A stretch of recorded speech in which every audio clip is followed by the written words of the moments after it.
With the help of Caritas Lebanon, a Christmas market in Beirut was created to help the 300,000 people left homeless after the explosion. Hundreds of volunteers are distributing clothes, blankets, food, and toys to bring the joy of Christmas to those most in need. Joining us now from Beirut is Rita Rhayem. She works in the International Strategy and Partnership Department of Caritas Lebanon. Rita, welcome back. Good to see you. Now, 4 months after the explosion, how are the people doing, and is the city getting rebuilt? Well, first of all, thank you for having me. Yes, the city is getting rebuilt, but definitely not as a larger scale. We as Lebanese, we're trying to be okay. We're trying to be fine. We're trying to rebuild our country as quickly as possible and as easily as possible.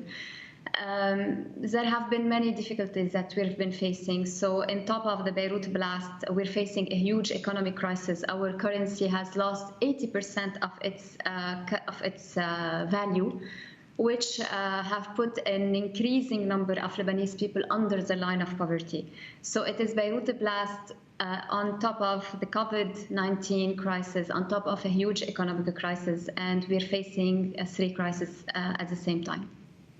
Oh, Rita, I know the last time that we spoke, Caritas volunteers were really on the front lines helping victims. What are they doing now?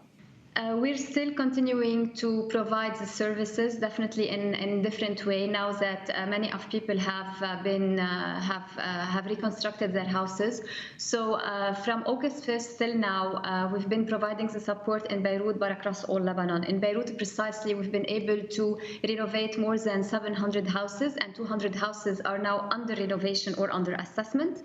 Our volunteers, youth, and different volunteers are distributing food, hygiene kits, PPEs for COVID as well. We're providing health services, we're providing mental health services, we're providing as well medications in a time where there's a shortage of medication in Lebanon. We're still there in Beirut and across all Lebanon. Nowadays, our youth are more focusing on the activities related to Christmas. So it's Christmas villages across Lebanon, some concerts, Christmas activities as well. The needs are important. Many people have yet not rebuilt their houses, have yet not rebuilt their firms, their shops, and we're still providing the needed support whenever we can. This is just a little bit different. Wondering, has the tragedy, has it brought Muslim and Christian communities together, and if so, in what ways? Definitely, it not only has joined the Christian communities, but as well as all communities in Lebanon. What happened didn't affect one community more than the other. What happened affects all of us. Definitely not in the same way, but it had affected all of us. This is our country that we're talking about, and this have increased the number of initiatives, the numbers of individuals coming together from across the country, from across different communities to help people who are in need. If you go in streets of Beirut, Christmas this year is totally different than the previous years.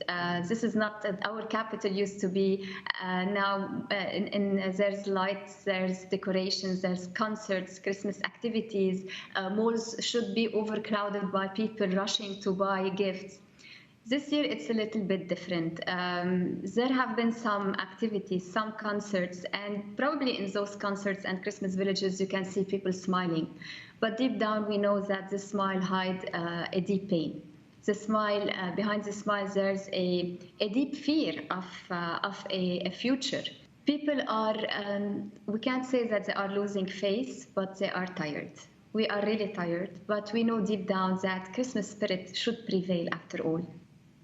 Well, Rita, thank you so much for your time today and for what you do. We really appreciate it. Rita Rhayem from Caritas Lebanon. Thank you so much, and Merry Christmas to you. Merry Christmas to you too.